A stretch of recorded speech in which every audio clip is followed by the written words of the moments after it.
এখন আমার সবগুলো ভ্যালু একটা লুপ চালিয়ে আমি যদি নিয়ে আসতে পারি তাহলে সেটা মনে হয় বেটার হবে। হ্যাঁ, প্রয়োজন পড়তেই পারে আমার সবগুলো লুপ চালিয়ে সবগুলো ভ্যালু একটা একটা করে ট্রাভার্স করার জন্য।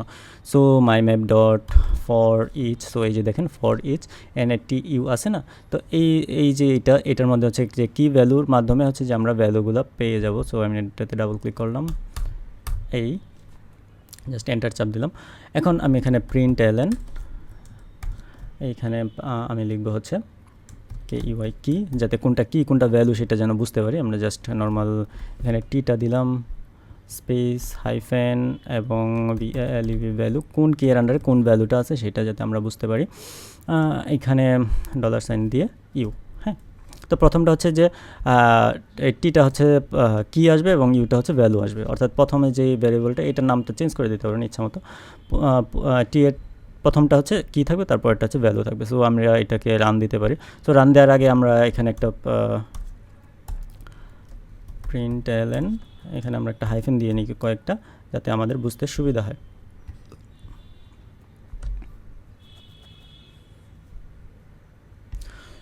সো এই যে হাইফেনের পরে হচ্ছে যে অ্যাপল, ডেল, স্যামসাং, এইগুলো হচ্ছে যে এই যে আমাদের ভ্যালু, আর কিগুলো হচ্ছে 529। হ্যাঁ, তো এই যে 529 এবং কি ভ্যালু সবগুলো কিন্তু আমরা প্রিন্ট করতে পারছি এই লুপটা চালিয়ে। আপনারা চাইলে এখানে একটা ব্র্যাকেট দিয়ে দিতে পারেন বা প্যারেন্থেসিস দিয়ে দিতে পারেন। হ্যাঁ, এটাও দেওয়া যায়। সো আমরা এই যে হাইফেন যেগুলো আছে একটা আমরা এখানে আরেকটা দেই, টু, আমরা নিচে আরও কোড লিখব।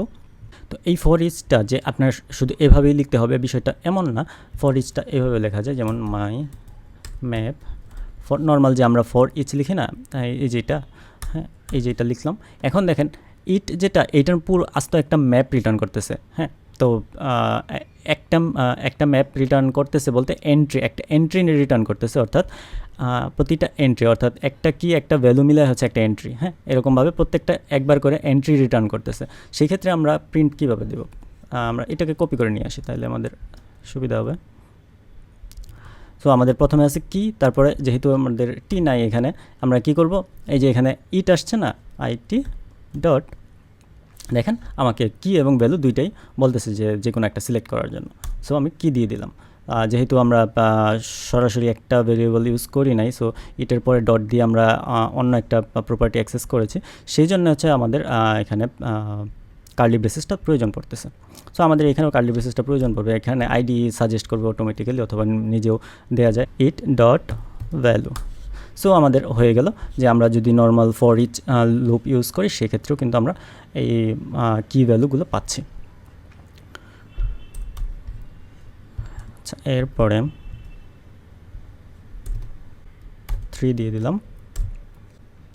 আমরা ফর ইন লুপ ইউজ করতে পারি একইভাবে সবগুলো ডেটা লুপের মাধ্যমে পাওয়ার জন্য।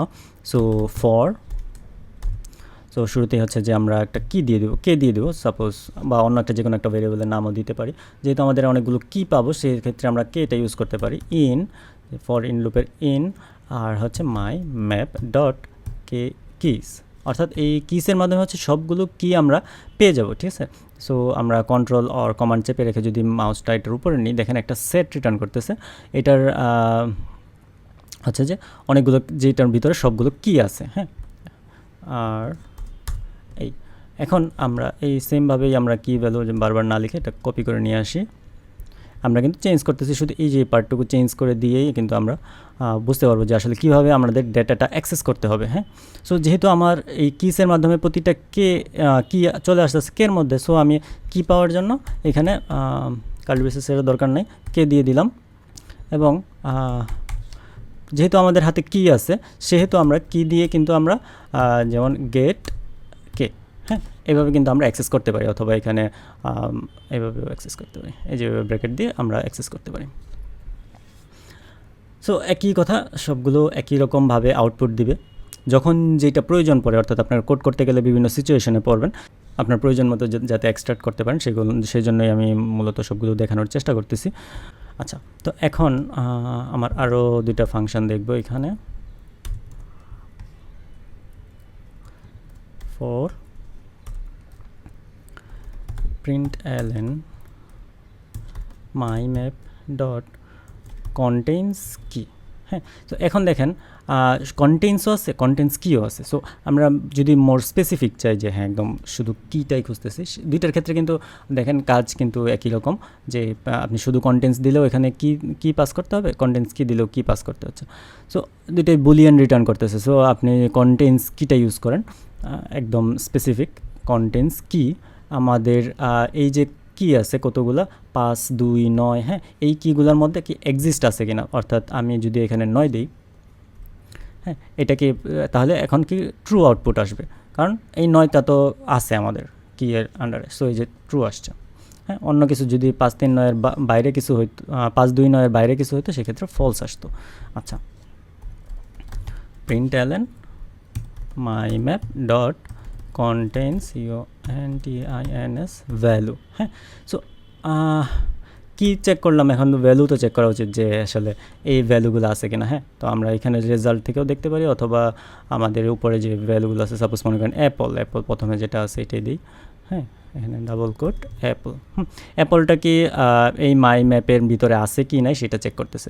অর্থাৎ আমরা কিন্তু কিও চেক করতে পারতেছি, ভ্যালু চেক করতে পারতেছি, যে ওইটা আছে কি নাই সেটা চেক করতে পারতে, সেটা চেক করার জন্য আমরা এই ধরনের দুইটা ফাংশন ইউজ করতে পারতেছি। দেখেন ট্রু আসছে। আমি যদি অ্যাপলের পরে আমি একটা কিছু লিখে দিতাম বা অন্য কিছু লিখতাম, সেক্ষেত্রে কিন্তু এটা ফলস আসতো, অর্থাৎ সে এটা খুঁজে পায় নাই, যে সো এই ভ্যালুটাও সে খুঁজে পায় নাই। সো এই হচ্ছে যে মোটামুটি ম্যাপের কাজ। তো ম্যাপের ক্ষেত্রে যেহেতু আপনি এই ভেরিয়েবলটাকে আপনি আপডেট করতে পারবেন না, বা নতুন কোনো ডেটা এটার ভিতরে ইনসার্ট করতে পারবেন না, সো আমাদের মিউটেবল ম্যাপের সহায়তা নিতে হবে। তো নেক্সট ভিডিওতে আমরা দেখব যে মিউটেবল ম্যাপ।